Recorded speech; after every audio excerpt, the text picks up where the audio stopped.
Hello అందరికీ, welcome back to my channel crazy Monica 123. ఎలా ఉన్నారు? అందరూ బాగున్నారా? నేనైతే చాలా చాలా బాగున్నాను. అయితే ఎస్పెషల్లీ తను మా అక్క. ఇది కూడా పెద్ద స్టోరీ అనుకోండి. మా సిస్టర్ని అయితే మమ్మీ ఊరు నుంచి పంపించింది నా కోసము. నేను ప్రెగ్నెంట్ ఉన్నా అని ఇంట్లో పని ఏం చేసుకోలేని అయితే మమ్మీ పంపించింది అక్కకి. సో అక్క వచ్చిన ఎంబడిని అయితే కిచెన్లో అయితే పడ్డది. మొత్తం అన్నీ క్లీన్ చేసేద్దాం మోని అనేసి అయితే అన్ని డబ్బాలు అన్నీ అయితే ఇవన్నీ అక్కనే క్లీన్ చేసింది. నిజంగా అమ్మ తర్వాత మాత్రం అక్కనే. నేనైతే ఇది ఖచ్చితంగా చెప్తాను, అమ్మలానే అర్థం చేసుకుంటుంది మన అక్క కూడా. మీరేమంటారు మరి? అవునా కాదా? మీకు కూడా సిస్టర్స్ ఉంటే నిజంగా అబ్బా చాలా హెల్ప్ అవుతుంది. లేని వాళ్ళు మాత్రం చాలామంది అంటారు నాకు సిస్టర్స్ లేరని. నేనైతే రియల్గా చాలా లక్కీ అనుకుంటా. మా అక్క ఎంత హ్యాపీగా నవ్వుకుంటూ ఎంత బాగా చేస్తుందంటే అన్నీ క్లీన్ చేసి పాపం అన్నీ చూడండి ఎట్లా దులుపుతుందో. ఎక్కడ కూడా ఇంత చెత్త లేకుండా మాత్రం చాలా అంటే చాలా నీట్ చేస్తుంది అక్క. ఇక్కడనే కాదు, మా అమ్మ వాళ్ళ ఇంట్లో కూడా అక్కనే ఎక్కువ చేస్తుంది. నేను కూడా చేస్తా అనుకోండి నార్మల్ టైంలో, కాకపోతే ఇప్పుడు కొంచెం ప్రెగ్నెన్సీ టైంలో చేస్తలేను.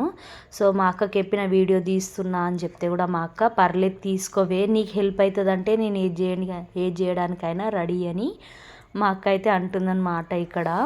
అయితే మా అక్కకి చెప్పినా నువ్వు ఒకసారి వాయిస్ ఓవర్ ఇవ్వచ్చు కదా అంటే, వద్దు మోని నాకు రాదు, నేను ఇవ్వలేను, నువ్వే ఇచ్చుకో, కావాలంటే నేను వీడియోలో కనిపించేటట్టు ఉంటా అనేసి మా అక్క అయితే అన్నది.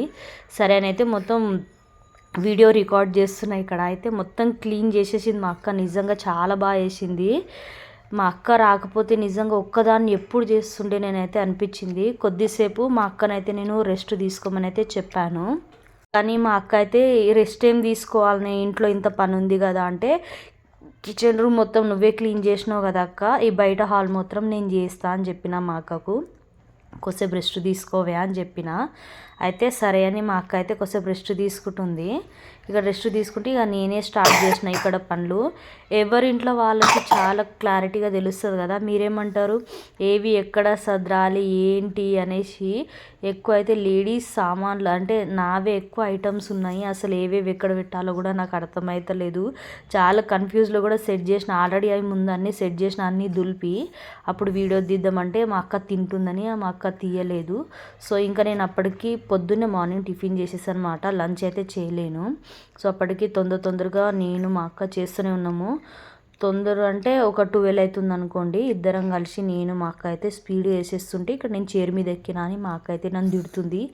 లోపల ఉందన్నమాట అక్క, బెడ్రూమ్లో నుంచి తిడుతుంది. చైర్ మీద ఎందుకు ఎక్కుతున్నవే, ఏమన్నా అయితే ఎవరు చూస్తారే అనేసి అయితే తిడుతుందన్నమాట.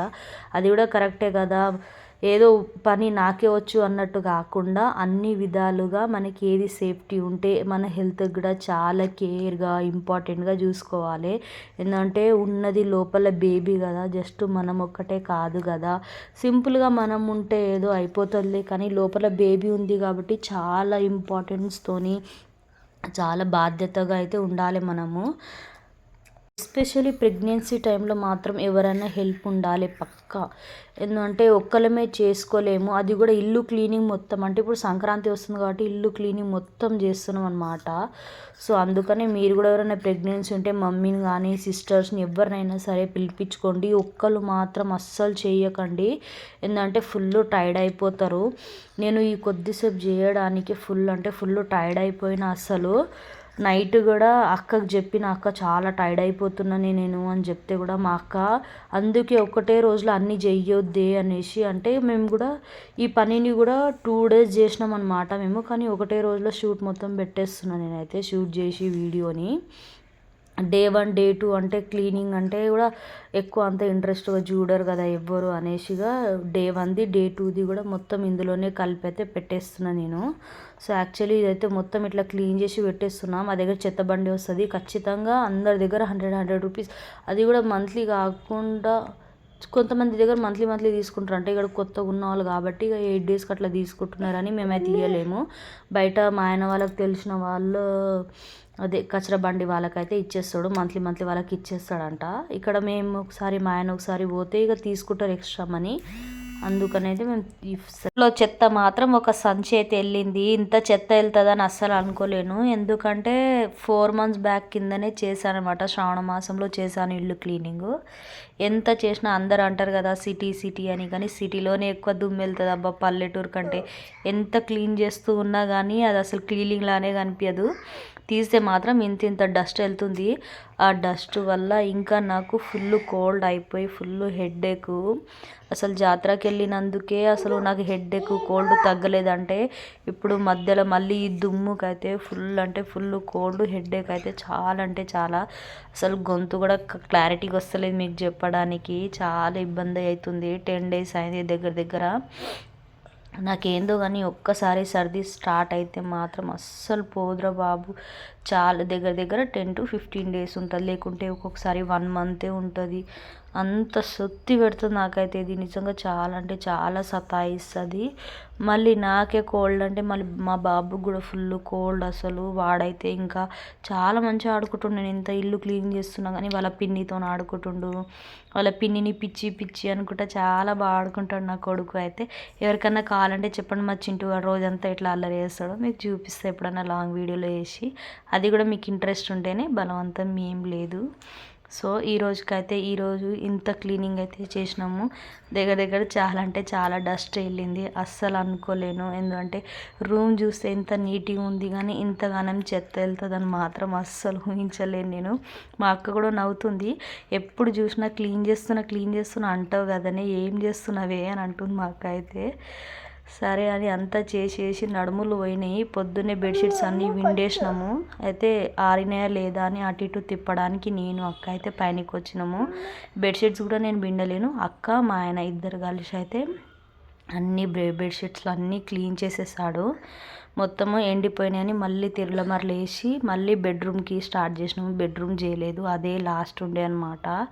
ఇదైతే చాలా సింపుల్గానే అనుకున్నాం కానీ ఇందులో కూడా చాలా డస్ట్ వెళ్ళింది. అయ్యో అస్సలు అనుకోలేదు ఇంత వెళ్తే. పాపం మా అక్కన్న రూమ్కి రావడమేమో కానీ చాలా కష్టపడ్డది. ఆ ముందనే ఇంతగానం క్లీన్ చేస్తుంది, లేకుంటే నేను ఒక్కదాన్ని ఎప్పుడు చేస్తుంటే అని అయితే చాలా బాధ వేసింది నాకైతే. ఇప్పుడు నెక్స్ట్ టైం మా అక్క కూడా ఎప్పుడైనా ప్రెగ్నెన్సీ ఉన్నా కానీ మా అక్కకి ఎలాంటి హెల్ప్ అయినా సరే నేనైతే ఖచ్చితంగా చేస్తాను. ఎందుకంటే ఇది కేసీఆర్ కిట్. నా కొడుకు ఫస్ట్ నా డెలివరీ నాకు బాబు పుట్టిండు మా చింటుగాడు, అప్పుడు ఇచ్చారనమాట. అందులో అయితే మా చింటుగాడు అన్నీ చిన్న చిన్న డ్రెస్సెస్ ఉన్నాయి బుజ్జి బుజ్జి. ఇప్పుడు నెక్స్ట్ ఏదైనా బేబీ ఉడితే వానికి అయితే అవి వాడు చూసాడా అందులోనే ఆడుకుంటా మమ్మీ అని వాడు హ్యాకర్లో ఎక్కి అయితే ఆడుకుంటుండు. మా అక్క అన్నీ ప్రతి ఒక్క గిన్నె ఒక్కొక్కటి తీసి అయితే అన్నీ దులుపుతుంది. నేను ఆల్రెడీ కడిగిన, ఇప్పుడు దుమ్మిన దులుపు మొత్తం పడ్డిందని ఇంకోసారి క్లీన్ చేస్తుంది అక్క అయితే. ఒక దాంట్లో ఒకటి వేసి మంచిగా నీట్గా చేస్తుంది అక్క. నిజంగా చాలా నీట్నెస్ మా ఇంట్లో అందరికంటే ఎక్కువ పెద్దక్క తర్వాత ఈ అక్క. పెద్దక్కని ఎప్పుడైనా చూపిస్తా రూమ్కి వచ్చినప్పుడు, లేకుంటే నేను ఇంటికి వెళ్ళినప్పుడు మీకు చూపిస్తా. అస్సలు రూమ్ చూసారా ఎంత గందరగోళంగా ఉందో. దీన్ని ఎంత బాగా మార్చినో లాస్ట్లో చూపిస్తాను. అయితే ఇక్కడ నాకు చాలా బాధ వేస్తుంది. అసలు మస్తు ఏడుపు వస్తుంది, ఏడుపు ఆగుతలేదు. ఎందుకంటే సడన్గా back pain, stomach pain, full pains వస్తున్నాయి ఒక సైడ్. అసలు అక్కకి చెప్దామంటే ఈ 7th monthలోనే ఈ పెయిన్ అనేసి చాలా అంటే చాలా పెయిన్ వస్తుంది. అస్సలు ఎవరికి చెప్పొద్దని ఇక నేను చెప్పలేను. డెలివరీ అవుతుందా ఏంది దేవుడా అనుకుంటా లోపల లోపల మస్తు మొక్కుకుంటాను. అసలు ఏమవుతుంది, ఎందుకు ఇంత పెయిన్ అవుతుందని. ఉండేది కూడా 7 months కదా, ఇంకా 2 months తీయాలి కదా అని నా అంతలు నేనే అనుకుంటుంటే ఇక తర్వాత మమ్మీ గుర్తుకొచ్చింది. ఈ టైంలో మమ్మీ ఉంటే బాగుండు అని మస్తు ఏడుపు వచ్చింది. మా అక్క కూడా అంటుంది పక్కన నుంచి, ఎందుకు ఏడుస్తున్నావే అంటే కూడా అస్సలు కూడా అక్కకు కూడా చెప్పలేను. అక్క చాలా పెయిన్ వస్తుంది అని తర్వాత చెప్పిన. నేను చేస్తా అంటే ఊరుకో కదా అంటే అస్సలు ఊరుకుంటలేవే, నువ్వే చేస్తున్నావు ఎగబడి నేనేమైనా చెయ్యనని చెప్తున్నానా అని అక్క కూడా అంటుంది. అది ఇంకా నాకు ఏడుపు ఆగట్లేదు. ఇంకా ఎంత చేసినా అయితే ఇక మా చింటుగాడు ఆడుకుంటుండు కదా గిన్నెలతో, వానికి చూసుకుంటా అసలు ఆ వీడియో డైరెక్ట్ ఇట్లా రికార్డ్ అయిపోయిందనమాట. ఇక నేను కూడా డిలీట్ చేద్దామంటే వద్దులే బాగా ఆడుకుంటుండు కదా అని అయితే అట్లనే ఉంచిన. నిజంగా మమ్మీ లేని వాళ్ళకు చాలా కష్టం అబ్బా. మమ్మీ ఉండాలి ప్రతి ఒక్క ఆడపిల్లకి. డాడీ లేకున్న ఒక టైంకి నడుస్తారు కానీ ఎస్పెషల్గా ఆడపిల్లకైతే మమ్మీ ఉండాలి తెలుసా. నిజంగా నాకైతే మస్తు అసలు ఏడుపు ఆగలేదు. ప్రెగ్నెన్సీ టైంలో ఒక సైడ్ బాబు అంటే ఒక సైడ్ నేను అనుకుంటా ఆలోచిస్తూనే ఉన్నా. ఫుల్ ఇక ఏడ్చి ఒక సైడ్కి కూర్చుని ఆకలి అయింది. అప్పటికైతే 1:30 అవుతుంది టైం వచ్చేసి. ఫుల్ ఆకలి అవుతుందని నేను నా కొడుకు ఇద్దరం కలిసి ఇక్కడైతే తింటున్నాము. చపాతీ వేసుకున్న పొద్దున, కొంచెం ఆలు కర్రీ, కొంచెం శనగపప్పు కూడా చేసుకున్నా. ఇక అవి మొత్తం టీవీ చూసుకుంటే నేను నా కొడుకు అదే ఇద్దరం తినేసాము. తినేసి కొద్దిసేపు వాకింగ్ కూడా చేసిన బయట అక్కడక్కడ చూసుకుంటా కొద్దిసేపు 10 to 15 minutes వాకింగ్ చేసేసి వచ్చి ఇక బెడ్రూమ్ అయితే క్లీన్ చేయడం స్టార్ట్ చేసేసాను. ఆల్మోస్ట్ అయితే సగం చేసేసినాను. అప్పుడు వీడియో తీయాలంటే అస్సలు ఓపిక లేకుండే, చాలా కష్టపడి తీసిన. అసలు ఒక్క సైడ్ ఏడుపు ఆగుతలేదు, ఎందుకో ఇంకా ఏడుపు వస్తుంది ఆడికైనా సరే. నేను ఏదో ఒకటి ఆలోచించుకుంటా సాంగ్స్ పెట్టుకుందాం అనుకున్న. టీవీగా చింటుగాడు బొమ్మ చూస్తున్నానైతే నేను ఏం కూడా ఓపెన్ చేయకుండా ఇక ఏ సాంగ్ పెట్టలేను, ఏం లేని ఏదేదో ఆలోచించుకుంటే ఇక్కడ చేసుకుంటున్నాను. అసలు ప్రెగ్నెన్సీ టైంలో చాలామంది తెలుసా వెయిట్ గెయిన్ అవుతారు, చాలామంది వెయిట్ పెరుగుతారు. అసలు నేను కూడా చాలా బక్కగా ఉండే. అసలు నా ఫస్ట్ బాబు పుట్టినాక అయితే తర్వాత ఇక చాలా లావు అయిపోయినా నేను. ఇక ఎట్లన్నా ఈ సెకండ్ డెలివరీ అయిపోయినాక ఎట్లన్నా బక్క కావాలని అయితే నిర్ణయించుకున్నాను. సో ఆ సంచి ఎంత అంటే అందులో జొన్నలు ఉన్నాయి, ఎంత వెయిట్ ఉందంటే అంత వెయిట్ ఉంది. నిజంగా చాలా వెయిట్ ఉంది. వెయిట్ కూడా ఎత్తొద్దు, కానీ ఏం చేస్తాం, టైంకి ఎత్తాలి, తప్పదు. అక్క ఒక సైడ్ లోపల అక్కడ బట్టలు క్లీన్ చేస్తుంది, అక్కడ అన్నీ అక్కడ వాష్ చేస్తుందని. ఇక్కడైతే నేను బెడ్రూమ్ ఎక్కువ లేవులే అక్క, తక్కువ ఉన్నాయి కదా అంటే సరే అని అక్క బట్టలు వాష్ చేసేస్తుంది. ఇక్కడైతే నేను తొందరగా అన్నీ క్లీన్ చేద్దామని అనుకుంటున్నా. ఇంకా ఎంత క్లీన్ చేసినా అయితేనే లేదు, ఏదో ఒకటి వస్తూనే ఉంది కదా. ఇక్కడ బెడ్షీట్స్ ఇవన్నీ చాలా రోజులే చూస్తున్నారా, డస్ట్ ఎట్లా కనిపిస్తున్నదో అంత దులుపుకుంటా. అసలు నాది ఏమంటారు చీపురు కట్టనే ఇరిగిపోయింది. కొత్త చీపురు కట్ట తెచ్చుకున్నలే కానీ చాలా టైం పట్టింది. అసలు రోజంతా దీనికే పట్టింది. బెడ్రూమ్కి నాకు దగ్గర 3 to 4 hours అయితే పట్టింది. నిజంగా చాలా అంటే చాలా టైం పట్టింది దీనికి చేయనీకి. ఎందుకంటే ప్రతి ఒక్కటి దులుపుకుంటూ, ప్రతి ఒక్కటి మడత, ఫోల్డింగ్స్ అన్నీ చేంజ్ చేసుకుంటూ, అన్ని ఫుల్ న్యూస్ పేపర్స్ తెచ్చినమాట. 30 రూపీస్కి చాలానే వచ్చినాయి. అన్ని న్యూస్ పేపర్స్ ప్రతి ఒక్క దాని కింద కొత్త వేసి అన్నీ క్లీనింగ్ చేసుకుంటూ అయితే అన్నీ పెట్టుకుంటూ వచ్చిన. ఎందుకంటే ఎంత క్లీన్గా ఉంటే మనకు అంత నీట్గా అనిపిస్తుంది. ఏమంటారు ప్రతి ఒక్క బెడ్షీట్ ప్రతి ఒక్కటి ఉతికిన. బెడ్షీట్స్ అంటే రగ్గులు అన్నీ ఉతికేసిన సంక్రాంతి పండుగని. అయితే మా సైడ్ ఎక్కువ న్యూ ఇయర్కే చేసుకుంటారు. శ్రావణ మాసం న్యూ ఇయర్కి అయితే చాలా క్లీన్ చేసి పెట్టుకుంటారని. కానీ నాకైతే ఇప్పుడు టైం దొరకలేదు. ఏ టైంకి చేసుకోవాలంటే నా హెల్త్ ఇంపార్టెంట్, నేను ఎప్పుడు హెల్త్ బాగుంటే అప్పుడే చేసుకోవాలని అయితే డిసైడ్ అయిపోయినాయి. ఇక మొత్తం బెడ్రూమ్స్ అంతా క్లీనింగ్ అయిపోయింది. నెక్స్ట్ అయితే ఇక దుమ్ము మొత్తం పడ్డది కదా అని స్నానం చేసుకున్న, ఫ్రెష్గా హెడ్ బాత్తో చేసిన. కొంచెం ఎండ కొడుతుంది, అప్పటికి ఎండ వెళ్ళిపోయింది. ఏంటంటే ఆల్మోస్ట్ అప్పుడు ఈవినింగ్ అయిపోయింది అనమాట. సో మా అక్క బట్టలు విండేసి ఆరేసింది కూడా. నేను అప్పుడు స్నానం చేసుకుని కొద్దిసేపు బయట వస్తే అక్కడ చూసారా సాయంత్రమే అయిపోయింది. అట్లనే సూర్యుడిని బయట చూసుకుంటా కొద్దిసేపు అట్లనే తిరిగిన అనమాట.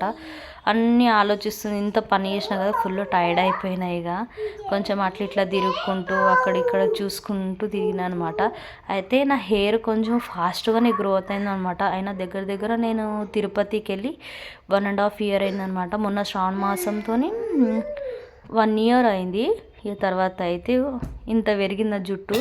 మా అక్క వాళ్ళు కూడా చాలామంది తిప్పించుకొని అంటారు నీ హెయిర్స్ మాత్రం చాలా గ్రోత్ తొందరగా పెరిగింది, ఏం వాడుతున్నావు అని అడుగుతారు.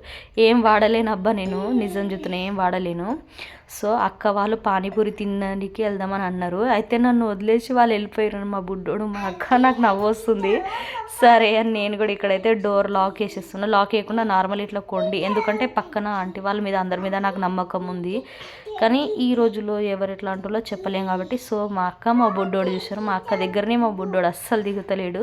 పానీపూరి బండి దగ్గరికి అయితే వెళ్తున్నాము.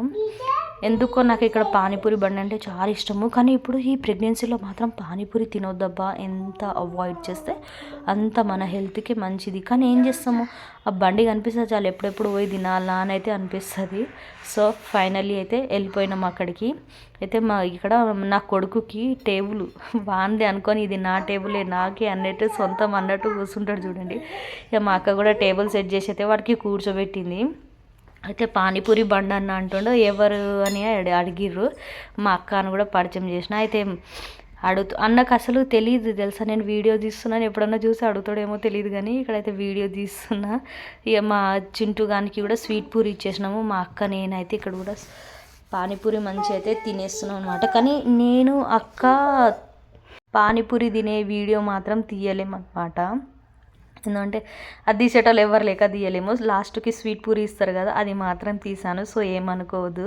ఇక తినేసి అయితే ఇంటికి రిటర్న్ అయిపోతున్నాం నేను మా అక్క.